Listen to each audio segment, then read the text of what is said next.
In Jamaica, people don't have to prove anything to ruin you. They just have to repeat it. A whisper on a Monday becomes everybody know by Wednesday. A me here, say, turns into your name trending in somebody's mouth like it's fact. And once your name get dirty, you can't scrub it clean. You can only learn to live inside it. That's why when Miss Nadine asked me for a small favor, I didn't hear favor. I heard test. I heard community. I heard the warning baked into her smile. If you don't do it, you're disrespectful.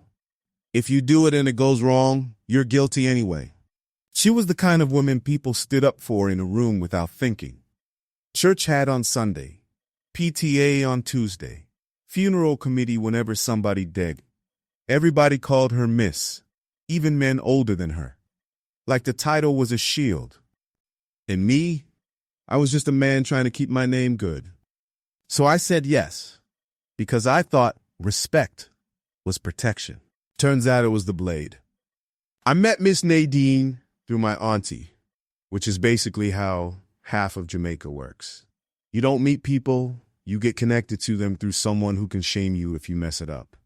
My auntie lived 2 lanes over from her in Spanish Town, and she spoke about Miss Nadine like she was a local landmark.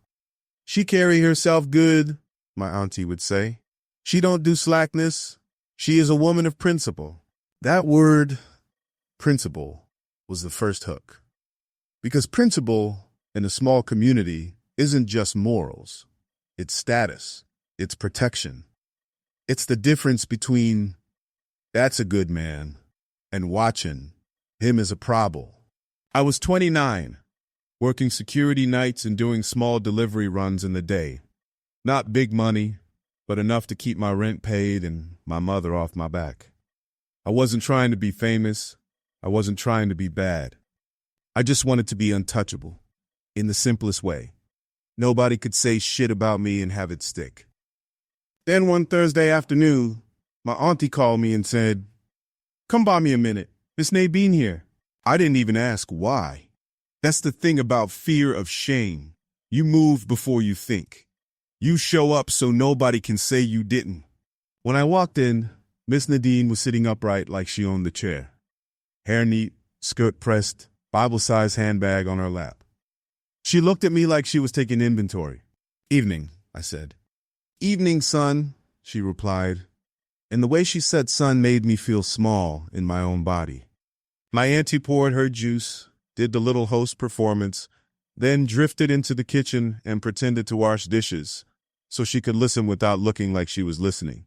Miss Nadine smiled at me like we were family already. "I hear you as a respectful young man?" Right there. I felt it.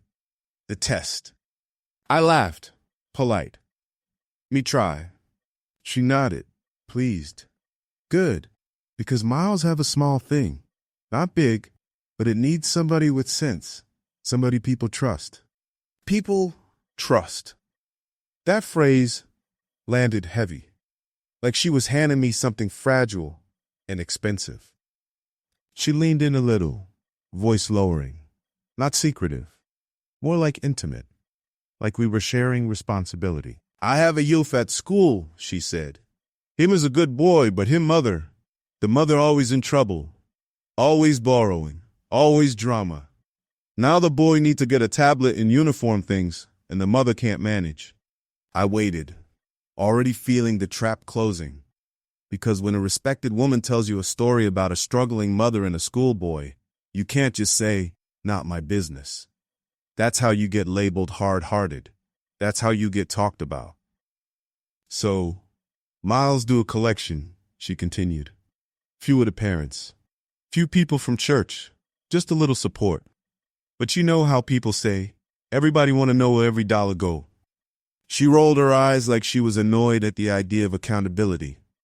But she said it with that righteous tone, like transparency was a burden she carried for the community. "So, Miles wants you to come with me to pick up a contribution from one man. Him don't like me. Him always feel like Miles too uptown." She made quote in the air, like the word offended her. "But him respect men, especially a young man who carry himself good. If you come, him will hand it over, no argument. You just stand there, witness it. So later nobody can say Miles take nothing. Witness it. Stand there. Small thing. My stomach loosened. Relieved. This wasn't illegal. This was community work. Sure, I said, because saying no would feel like refusing charity for a schoolboy. Miss Nadine smiled wider. Me know you would understand. You have a good head. Then she hit me with the second hook, the compliment that becomes obligation. She stood up, adjusted her skirt, and said, "Tomorrow evening, after you wake up from your night shift, Miles will call you." The next day, my phone rang at 6, and I was already half-dressed before I even answered. Fear of shame doesn't let you rest. It keeps you ready like you're on trial at all times. She picked me up in a clean little hatchback, and when I got in, the car smelled like air freshener and church. "Bless up," she said. "You ready?" "Yeah." We drove through lanes where everybody knows everybody's business. You pass one shop and you see 3 people on a bench watching you like you're a TV show. Miss Nadine waved at people with that queenly gesture, like she was handing out approval. "This is why Miles don't like ask people for nothing," she said, sighing. "One little favor, and them mouths start run." I nodded, because I knew that truth too well. I'd seen men lose work because someone said they look like thief. I'd seen women get shunned because someone said they sound like they sleep around. Proof wasn't required. The community is a court that never closes. We reached a small hardware store. The sign was faded. A man behind the counter looked up and frowned immediately. Miss Nadine's smile stayed sweet, but her eyes sharpened. "Good evening, Mr. Blake." He didn't greet her.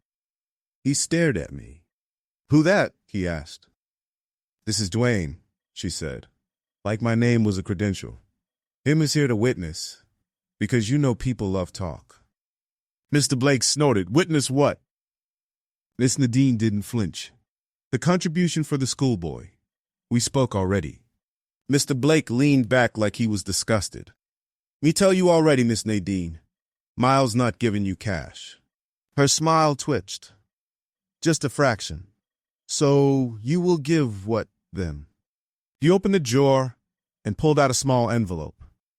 He placed it on the counter, but didn't slide it to her. He slid toward me. "Give it to him," he said. "Not you." I hesitated because it felt rude, but Miss Nadine's eyes pinned me. "Take it," she said softly. So I took it. Mr. Blake jabbed a finger at the envelope. "Count it." I laughed awkwardly. "Right here?" "Yes, right here." I looked at Miss Nadine, and she gave me that look. Do it. The kind of look aunties give when you're about to embarrass them in public. So, I opened the envelope and counted. 10,000 Jamaican dollars. Not a crazy amount, but enough to matter. 10,000, I said. Mr. Blake nodded. Good. So if anybody asks, you saw it. Miss Nadine's smile came back like nothing happened. Thank you, Mr. Blake. The child will appreciate it. He ignored her again, looked at me. Walk good, youth. When we got back in the car, Miss Nadine exhaled like she'd been holding her breath. You see, she said, people stay wicked. Him treat me like Miles is a thief.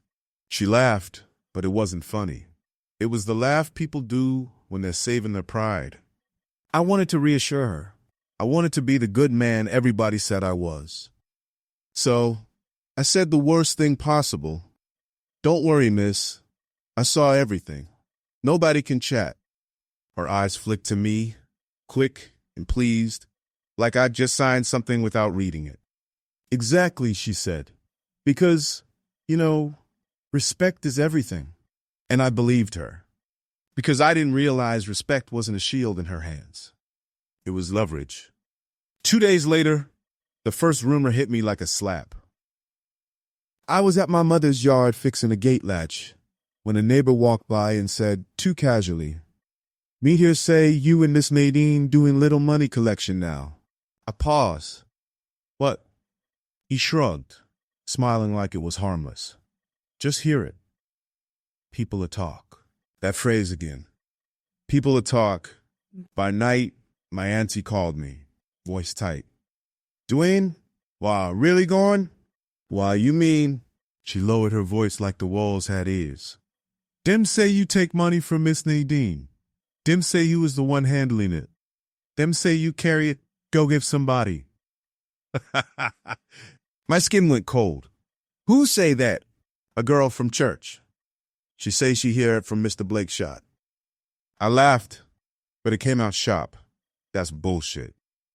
Auntie didn't laugh back. Mind how you talk. You know how things set. You know Miss Nadine named big. I felt anger rise, hot and stupid.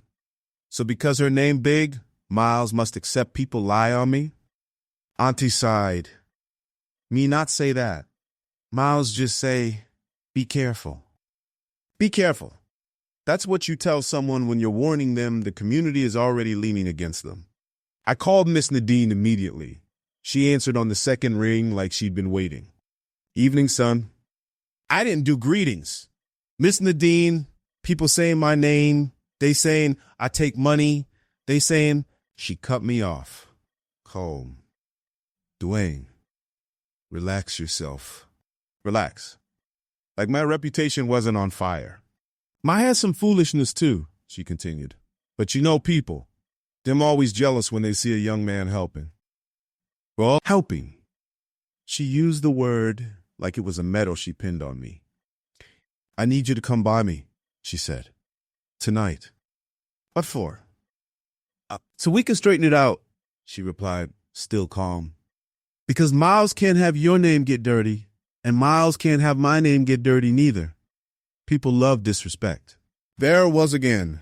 Respect. Disrespect. Her favorite currency. I drove over, and the whole time, I felt like every eye on the road knew something I didn't. Her house was neat. Little lights around the porch, like she lived ready for inspection. She opened the door before I knocked. Come in, she said. Sit. Inside, everything smelled like lemon cleaner, the kind of cleanliness that feels like judgment. She sat across from me with a notebook on her lap. Not a Bible, a notebook. I write down everything, she said, because people lie. She looked at me with that careful, concerned face. Dwayne, you know why them talking? No. She sighed like she was tired of carrying the truth. Because the mother of the boy, she say she never get the full amount. I blinked. What? She claimed she only received 5,000, not 10. My mouth went dry, but I counted 10 at the shop. I know, Miss Nadine said softly, and that's why Miles call you. Because you are my witness. Witness. The word came back, heavier now. So, would the rest go? I asked. Nadine didn't answer immediately. She looked at her notebook, then at me. Dwayne, she said, voice gentle. You carry it from Mr. Blake's shop. You put it in your pocket. You come in my car. You bring it to me. Only you and me know what happened after that. My heart started thudding. Miss, you're not saying. She raised her hand. I'm not accusing you. Miles just explaining what it looked like. It looked like. That's how people convict you. Not by facts, by vibes. I gave you the full envelope, I said. Louder now. I handed it to you in the car. She nodded slowly, like she was humoring me. Yes. You say that. I stood up. You making it sound like a thief. Her eyes sharpened. The sweetness dropped a degree. Mind your tone, Dwayne. Miles is not your little friend. And Miles not going to sit down and let you disrespect me in my own house. I felt my face burn. There it was. Respect is weapon. I'm not disrespecting you, I said, whistling my voice down. I'm defending myself. And Miles defending myself too, she said. Because if people say money missing, then will point at me. You understand? I swallowed. My mouth tasted like metal. So what you want me to do? Miss Nadine leaned forward and her voice went back to soft, almost motherly. I want you to help me fix it. Fix it. She opened the notebook and slid it across the table, a list of names and amounts. Tomorrow, at church committee meeting, Miles going to say we collect 15,000 total. Not 10, because other people contribute too. But the mother can't know exactly who give what. That will cause problem. I stared at the list. Why 15? Because if we say 10 and she only get 5, then everybody will ask where the 5 go, she said like it was math. But if we say 15 and she get 10, she will feel grateful and stop talk. I blinked. Wait, she only got 5? Miss Nadine's face didn't change. She claimed she get 5. So we will give her 10, and we will say the total is 15. I felt dizzy. But where the extra 5 come from? Miss Nadine smiled like I was slow. From you. I laughed once. Sharp. From me? You are a respectable young man, she said, and you understand community. If people say money missing, it can mash up everything. It can mash up the board. It can mash up the church. It can mash up my name. And your eyes locked online. It can mash up your name too. My throat tightened. She wasn't asking. She was painting the future and telling me I'd be stupid not to walk into it. I don't have extra 5,000, I said. She tilted her head. Dwayne, don't embarrass yourself. You have work. You drive little deliveries. You can find it. I felt rage flare, messy and hot. So because you won't protect your name, I must pay? Her smile vanished completely. Her voice dropped. Not loud, dangerous. Listen to me, she said. Me is trying to save you. Save me, like she was doing me a favor while she pushed my head underwater. You think people gonna believe you over me? She continued. You think Mr. Blake gonna stand up and defend you? You think the church sisters them gonna say, oh yes, Dwayne is honest? No, man. Them will say, we always know him did look like trouble. My hands were shaking. That's not fair. She shrugged. Fair is not a thing people eat, Dwayne. And then she did the final move, the intimacy weaponized. She sighed, softer again. Me like you. Miles don't want to see you get shamed. So Miles give you a chance to do the right thing. The right thing. My stomach turned. Because the right thing was a lie. A donation to cover a theft I didn't commit. Or worse, a theft I couldn't prove I didn't commit. I left the house that night with my head full of noise. On the road, I kept hearing her voice. You think people gonna believe you over me? And I hated myself because I knew the answer. No. So yeah, this is where I did it. This is where I became part of it. The next morning, I pulled 5,000 from my savings. Money I had set aside to fix my car. I felt sick doing it. I felt stupid. I felt trapped. And I remember sitting on my bed whispering, fuck, fuck, fuck. Because no matter what I did, I could already feel my name slipping out of my control. I handed Miss Nadine the money that evening. She didn't say thank you. She just smiled and said, good, now we can keep respect in the community. And that's when I realized respect wasn't something you had. It was something she could take. Church committee meeting was a Wednesday night, and it felt like walking into a courtroom where everybody already read your case file. Plastic chairs, fluorescent lights, the smell of perfume, and old hymn books. The same women who hugged you on Sunday now looking at you like you're a headline. Miss Nadine sat at the front table like a judge. Notebook open, pen ready, calm as ever. When I entered, conversation dipped. Just slightly, but enough for me to notice. Enough for my skin to prickle. One of the sisters, Sister Paulette, smiled at me too bright. Evening, Dwayne. Evening, I replied. She mean close. Voice sweet. You all right? You look stressed. I forced a laugh. Work. She nodded like she didn't believe me. The meeting started. Prayer. Announcements. Then Miss Nadine cleared her throat. All right, she said. We need to address the little misunderstanding with the schoolboy contribution. My stomach twisted. She spoke like she was teaching, like she was above the mess. We collected $15,000. We gave the mother 10. We keep 5 aside for the tablet. Simple. 15. 10. 5. The lie landed smooth. Too smooth. Sister Paulette raised her hand. But Miles hear people say money did missing. Miss Nadine sighed, tired and holy. People always talk, but Miles have witness. She looked at me. And Dwayne was there. Dwayne see everything.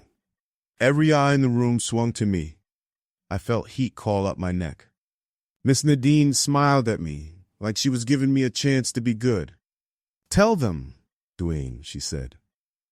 This is the moment people don't understand. They think lying is a choice you make in 1 second, like you just decide to be bad. But sometimes lying feels like the only way to keep breathing. Because if I said, actually, we only collected 10, then the next question is, so why the mother only get 5? And then the eyes shift from Miss Nadine to me, and then I'm the thief. And then my name is finished. So I lied. I nodded. Yeah, I said, voice tight. I was there. I saw it. Miss Nadine's smile warmed, satisfied, like she just pinned the community's trust onto my chest and crushed my ribs with it. The meeting ended with polite chatter. People walked out, and I thought, stupidly, that maybe it was done. Then the mother came. Not into the meeting, outside, waiting by the gate like she'd been sent there. Her face was tight, angry, and tired. She looked like someone who'd been hungry for too long. Lane, she said.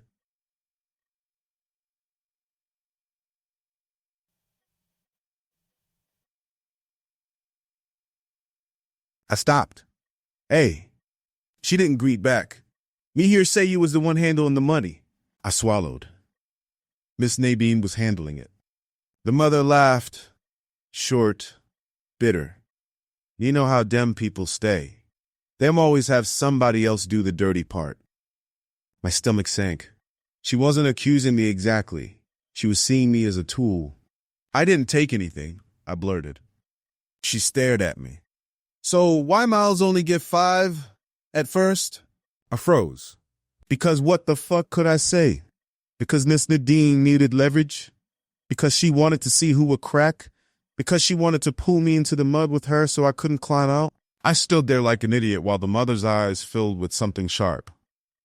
Me not stupid, you know, she said quietly. Me might poor, but Miles not stupid. Then she stepped closer, voice low. You better watch yourself, 'cause Miles will talk. And that's when I realized the rumor machine didn't stop. It just changed drivers. The next week, my boss pulled me aside at work. Dwayne, he said, not unkind, people call in the office. My heart dropped. Calling? He nodded. Saying you involved in some missing money thing at church? Saying your name in bad company? I felt sweat break out. It's not true, he sighed. True or not, it's noise. And noise is trouble. That was the first real consequence. Not court, not police, noise. Then came the second. The whisper that Miss Nadine didn't just want to protect her name. She wanted to destroy mine. It started small. Someone told my mother they saw me leaving Miss Nadine's yard late. Someone told my auntie that Miss Nadine said I get rude with her. Someone told my girlfriend that I'm moving like I want big woman. I confronted Miss Nadine again, and this time she didn't pretend. I went to her house, angry, shaking, and she opened the door like she was expecting me. Miss, why are you letting people say them things? I demanded. She tilted her head. Who say Miles letting anything? You using my name? I snapped. You telling people I'm your witness like I'm your pet. Her eyes hardened. Mind your mouth. And there it was. Dialect sharpening, not from humor, but threat. "You'll come to Miles' yard and talk like you're bad," she said, voice low. "Dwayne, Miles will mash you up, you know." I stared at her. "You can't do that." She smiled, small, ugly. "Watch me." Then she leaned in, speaking soft, like a knife sliding in. "You already lied for me," she said. "You already put your mouth in it. So if police come, you can't run and act innocent. You was part of it now." My stomach dropped. She was right. Because once you lie publicly, truth becomes betrayal. And betrayal is the one thing the community punishes faster than theft. I left her yard feeling like I couldn't wash my skin clean. A month later, the legal part came. Not dramatic, not cinematic. Just a letter and a phone call. The mother reported it. The police asked questions. They didn't arrest me. Not that day. But they wrote my name down. They took statements. And statements in Jamaica are like tattoos. Even if nothing official happens, the label sticks. When the officer asked me, "So you saw 15,000 collected?" I heard Miss Nadine's voice in my head. "You already lied for me." And I said yes again. Because by then, telling the truth wouldn't make me free. It would make me the villain. I remember leaving the station and sitting in my car, hands on the steering wheel, whispering, "Fuck, fuck, fuck." Not because I was scared of jail even, because I was scared of the thing worse than jail. Being known, being named, being pointed at in the shop, being the story people tell to warn their sons. Miss Nadine didn't need to steal money to win. She stole my safety. Now, every time someone says respect around me, I feel my chest tighten. 'Cause I learned what it really means in a small place. Respect isn't admiration. It's a weapon you hand to the wrong person. And they don't just cut you once. They make you hold the blade, smiling while everybody watches you bleed.